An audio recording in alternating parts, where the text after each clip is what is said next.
everybody. Welcome back to No Adults Allowed podcast. It's your host here, Precious Berry, and today we have an amazing episode coming you guys' way. So if you could just introduce yourself. Hey everybody, I'm Markayla Goss, and I'm so excited to be here today, y'all. I am a administrator at Riverview Garden School District, and I am a recent graduate, and I am also a motivational speaker. Oh, if you could just rep your school out. Oh yeah, Harris-Stowe State University. Hold on, the illustrious Harris-Stowe State University. We got an HBCU in the house. Yeah, hold on, the only HBCU in St. Louis. Rep your colors. What's your colors? We brown and yellow. Okay. You know, we coming in. We the Hornets. You know? Okay, so what brings you here today? Yeah, so what brings me here today is I really just want to use my voice to be able to impact the youth and be able to speak out for the youth as well. So that's why. That's good. I heard you said that you was a motivational speaker earlier, and if you could just elaborate on that and just tell us what guided you to just become that. Yeah, so really, I feel like it's always been a calling, like it's always been my calling, but I felt like in 2016, when I lost my father, I had to motivate myself to finish school. Like I had some setbacks, did some other stuff, you know, but I came back and I made sure that I finished out strong, but I had to motivate myself to do that. So with me motivating myself and just posting my updates on Facebook and social media, my family and friends are just so proud of me just for persevering and, you know, constantly going.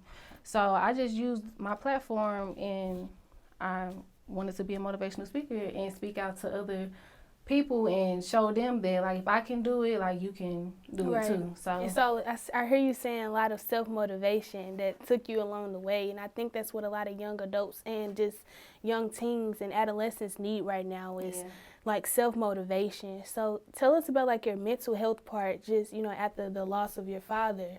Yes. Like, how was that?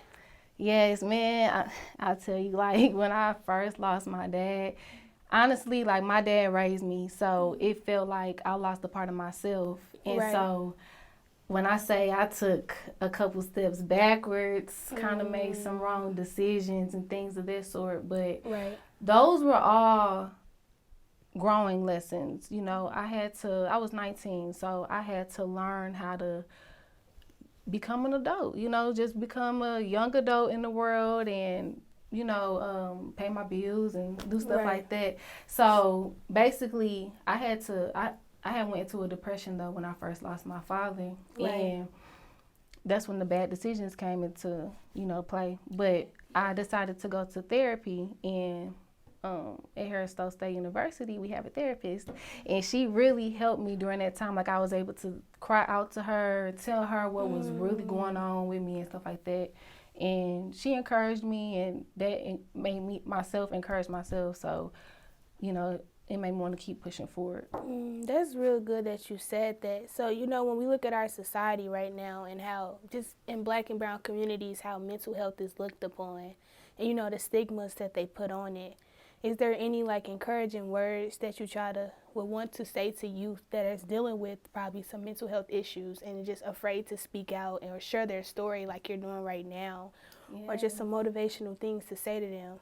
Yeah, so really what I want to say is, like, whatever you're going through is meant to happen. Like, God would not allow you to go through things he didn't think you could get out of. So you have to encourage yourself. You have to get up every morning and think of the reason why you want to keep going. So, like, your why could be, you know, your parents, your future self, you know, your siblings, children if you have them, you know. Anything could be your why, but that motivation is what's going to help you get up in the morning and to succeed and keep going. So what I just tell people who are challenged, especially the youth, like, if you're challenging with mental health, please go to the counselor. Like, every school has a counselor, and please go to the counselor and just talk about your problems. Don't be afraid to be vulnerable.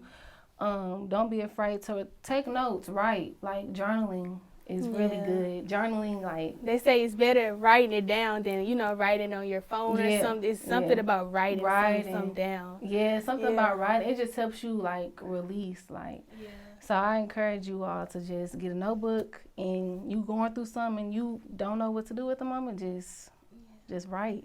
You teaching me something because, like, this past year or two, like, I took mental health seriously. Like, I even put myself through therapy because it was things that I was going through just home-wise that I felt that I needed to speak to someone because I wasn't getting it from the outlets that I should have gotten from. Mm-hmm. So how I look at therapy and mental health is my number one priority. You know, it's very important that I speak out or, you know, just to use my voice. And I try to encourage other youth to do the same because I don't want on my watch to see another youth grow up, be depressed and sad or just be those type of things because I know how it feels to be in that position. So it's like, it's very important. So do you ever see yourself like being on stages soon, speaking to thousands of people, just sharing your story? Like how do you see yourself in the future from now? Yes, honestly, like I envision myself just, it could be a small stage, it could be a big stage. It don't matter. Right. I just want to talk to touch someone. I just want to touch somebody, like somebody. I feel like my story can encourage so many people to just keep going. And then when I, you know, share my story, other people share their stories with me, and it encouraged me to keep going, you know. So everybody has a story, everybody has something. And so, yeah, I definitely can see myself on the big stage. You know, I'm coming soon. Do you see someone you look up to or just watch on a day-to-day basis? Like, so me, like, people call me, like, I'm kind of different from people. So it's like I kind of get myself motivation and just motivation from watching a lot of people who are already, like, big motivator speakers. Yeah. Because I'm the type of, I wouldn't watch a TV show. I'd rather watch somebody who's motivating the crowd. Like, for example, I love Sarah Jakes Roberts. Yes. And I love, like, who else? Michelle Obama, Viola Davis, Angela Bassett. Just a lot of just motivational speakers. So is there anyone that you, like, pinpoint out to that you just love to watch or just to keep you going? Yes, I definitely like Sarah Jakes Robinson is my number one. Every morning I literally just type her name in and click the first video, or if I see something that relates to me, then I'll click the video and watch it. But Eric Thomas, I love E.T. He really, because he has a sports background and I used to play sports, so just when I used to play basketball and stuff like that, I used to listen to him before practice or the game. Right. So, yeah. So with mental health and, you know, in young Black and brown communities especially, do you, like me, I envision seeing more resources thrown out to young adults.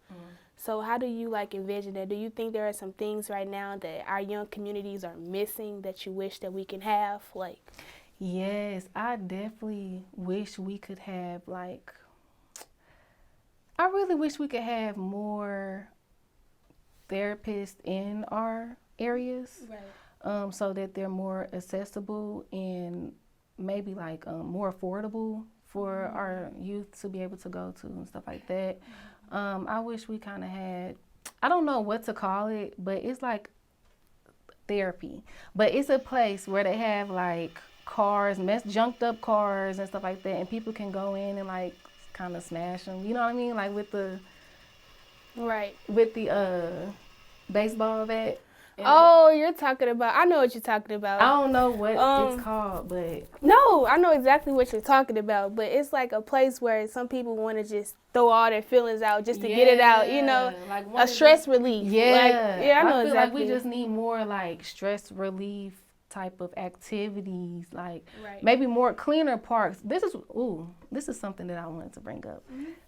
Cleaner neighborhoods. It's like when you walk outside and you just see your surroundings, it can make you feel like depressed and you know, just down about yourself. Whereas if you living in like a mansion or a nice, or maybe a nicer area with, you know, upkept things, I feel like if we have a cleaner society and we, you know, keep up with our things better, that we would have better outcome of mental health, happier people. I think that's definitely true. We have to reach out to our Department of Health and Human Services, to elaborate more on that, just to have more safer and healthier communities, you know, because if we look at some areas, like you said, households, you come out, you see a messed up, trashy community, you would want to treat it like that, you know, so it's like, also, I feel that too, like just growing up, just hearing your story, you had a lot of self-motivation and persevering going on,